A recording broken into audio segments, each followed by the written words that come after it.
So, let me ask you this question. Would you be prepared to share your vehicle with complete strangers? Well, today we're talking about the shared economy, everything that's an asset that can be utilized by sharing it. So, I'm John Harris, and welcome to another episode of Exponential Radio. And it's quite an interesting subject that we're talking about today. For example, with vehicles, there are going to be more shared rides in 2025 than there are ownership rides. People who actually own vehicles as opposed to those utilizing other people's vehicles, which is quite a stat. You're obviously going to share assets, shared services, and this is all made possible by these platforms that we're seeing and their ecosystems and exponential business models. For example, just on the shared rides, you know, you've obviously got Uber, Bolt, Lyft, etc.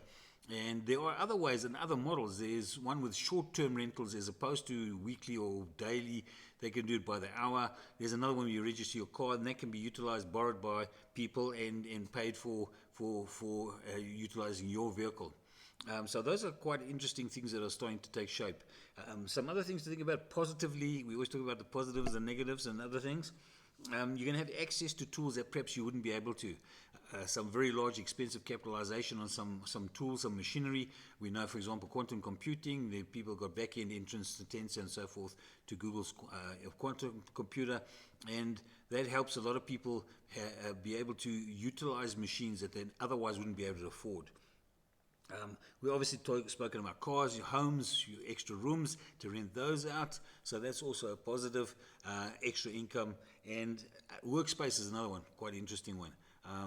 Where if you're growing and you're building up and you're readily scaling, you don't necessarily have to buy new premises, expand that way. You can have research teams, development teams, and part of your teams that are put into these workspaces on a rental type situation where you can expand and decrease as you want.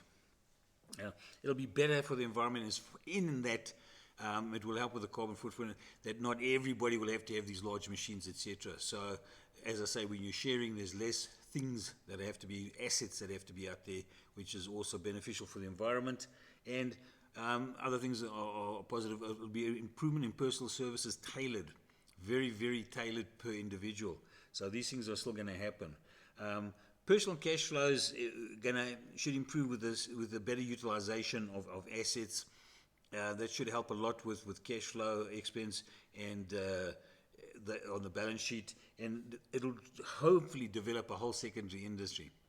Because as we know, we're worried about job losses, and if there are additional services that surround a particular platform, there might be a whole lot of SaaS type environments opportunities that you can develop around a platform. So that might produce something extra for job creation. Some of the negatives, we're going to have less savings because as we go into this type of world, and especially with the CBDCs, maybe universal wage down the line, those type of things, less savings would definitely result in risk if there's job losses to those individuals. And job losses we can expect. I don't know if you've seen already ChatGPT 4.0. I think teachers are under threat and coders for sure. So those jobs are already hugely under threat, and this is happening at such a pace, it's hard for people to keep up with it. We're going to move to contract employment in a much bigger way.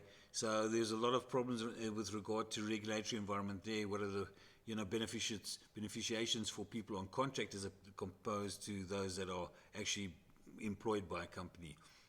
And how will it be? Will it be possible? Will it be too competitive? Those things will still have to unfold.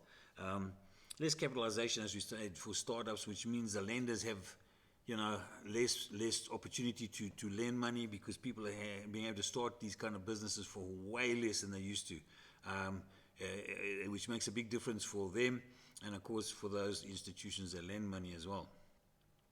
Other things to consider when we talk about the sharing economy, changed asset ownership is a thing that's going to happen. As you've seen, people, those that are financially very strong will get to own more and more assets, and others will actually start to utilize their assets.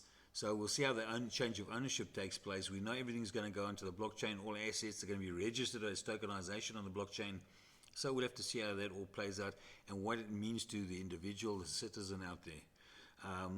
We're thinking about things about subscription type businesses.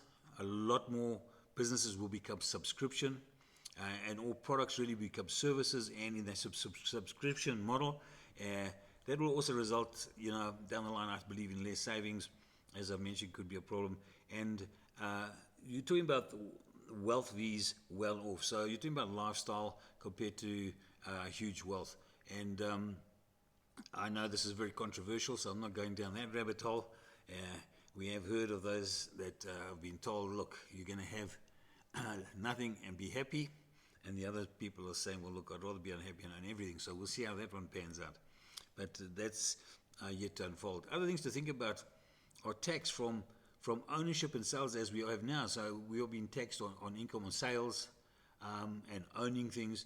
And that's moving to tax based on utilization. So your user-based models.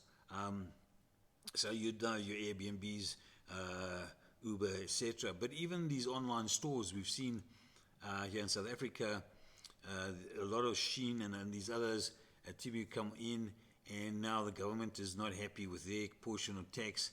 They are paying tax, and I don't want to get involved there either because I'm not an expert on it. But